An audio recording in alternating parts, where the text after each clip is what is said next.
Guys welcome to our channel. इस video में हम करेंगे question number 2 of exercise 3.2 on comparing the ratios a1 by a2, b1 by b2 and c1 by c2. Find out whether the lines representing the following pairs of linear equation intersect at a point, are parallel or coincident.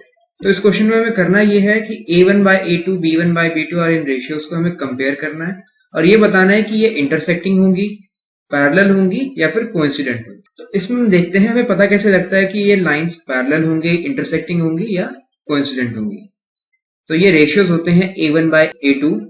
तो इसमें a1 हम किसे कहते हैं, जैसे ये एक equation है और ये दूसरी इक्वेशन है, तो इसे हम a1 मान लेते हैं a1 और इसे हम a2 मान लेते हैं, मतलब x का कोफिशिएंट। और इसी तरह से b1 इसे मान लेते हैं हम और b2 इसे मान लेते हैं, c1 इसे और c2 इसे। तो इन्हें हम कंपेयर करेंगे तो कंपैरिजन करने पर जो भी हमारे पास आएगा उसके बेस पर हम ये बता सकते हैं कि ये इंटरसेक्टिंग होंगी, पैरेलल होंगी या कोइंसिडेंट होंगी। तो अगर a1 by a2 is not equal to b1 by b2,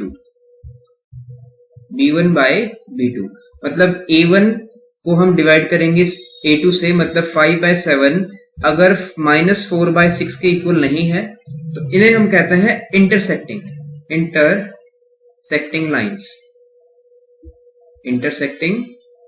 lines. और ये दोनों लाइंस सिर्फ एक पॉइंट पर मिलेगी, वो इसका सोल्यूशन होगा। तो ये होती है इंटरसेक्टिंग लाइंस। अब इसी तरह से हम आगे देखते हैं, a1 by a2 is equal to b1 by b2, ये दोनों इक्वल है और ये c1 by c2 के भी इक्वल है। तो इन्हें हम कहते हैं कोइंसिडेंट लाइंस, मतलब ये एक दूसरे के ऊपर ओवरलैप हो जाएंगे, एक दूसरे के ऊपर ही रहेंगी एक सिंगल लाइन की तरह। तो इन्हें हम कहते हैं कोइंसिडेंट लाइंस। और इसके बाद आता है पैरेलल लाइंस। तो a1 by a2 is equal to b1 by b2 but not equal to c1 by c2, मतलब a1 by a2 b1 by b2 को इक्वल तो है लेकिन वो c1 by c2 को इक्वल नहीं है। तो ये हो जाती है पैरेलल लाइंस। तो अब हमें इन्हें कंपेयर करके देखना है कि ये किस में आती है। तो फर्स्ट पार्ट देखते हैं। फर्स्ट पार्ट में a1 है 5, मतलब x का कोफिशिएंट, b1 हो जाएगा -4 और c1 हो जाएगा 8।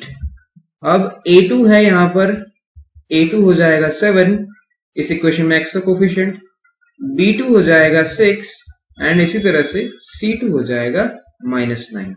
अब इनका हम रेशियो निकालते हैं। तो a1 by a2 आएगा 5/7, a1 by a2 आएगा 5/7। फिर इसी तरह से b1 by b2 ये आएगा -4/6। इसे आप सिंप्लीफाई कर सकते हैं आगे, तो ये जाएगा 2/3, माइनस में 2/3।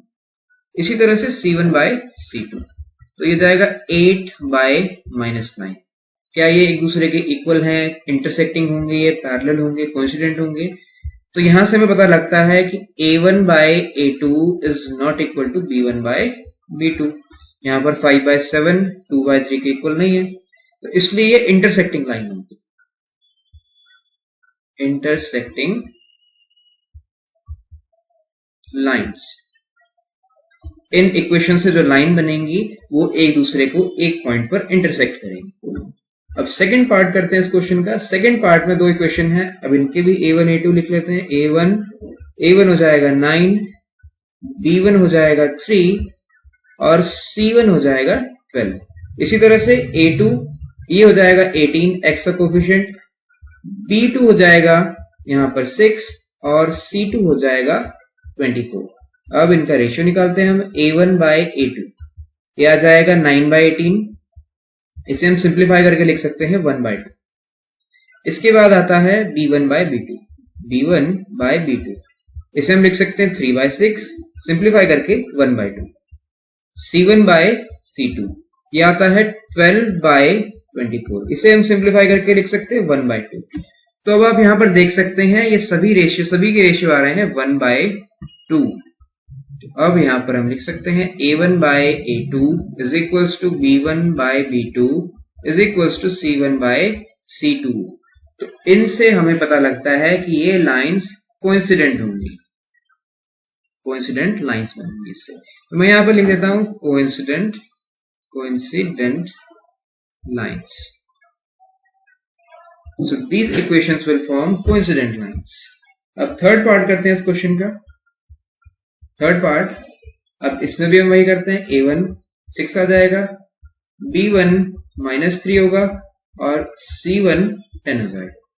A2 2, B2 यहां पर -y है, इसके आगे कोफिशिएंट होगा 1, तो ये हो जाएगा -1 और C2 ये हो जाएगा 9। अब इनका रेशियो निकालते हैं। A1 बाय A2 ये इक्वल होगा 6 बाय 2 के, जिससे हम लिख सकते हैं 3 बाय 1 और B1 बाय B2 ये होगा -3 बाय -1 और माइनस से माइनस कैंसिल हो जाएगा तो ये 3 बाय 1। अब इसके बाद C1 बाय C2 ये हो जाएगा 10 बाय 9। तो ये आगे सिंप्लीफाई नहीं हो सकता, तो ये ऐसा ही रहेगा। तो अब इनके बीच में क्या रिलेशन आया, A1 by A2 is equal to B1 by B2, लेकिन ये C1 बाय C2 के इक्वल नहीं है। C1 बाय C2 10 बाय 9 है और A1 बाय A2 और B1 बाय B2 3 बाय 1 है। तो C1 बाय C2 इनके इक्वल नहीं है, तो ये हो जाएगी parallel lines. Hence these equations will form parallel lines. Parallel lines. तो इस तरह से हमने इस क्वेश्चन को कंप्लीट कर लिया।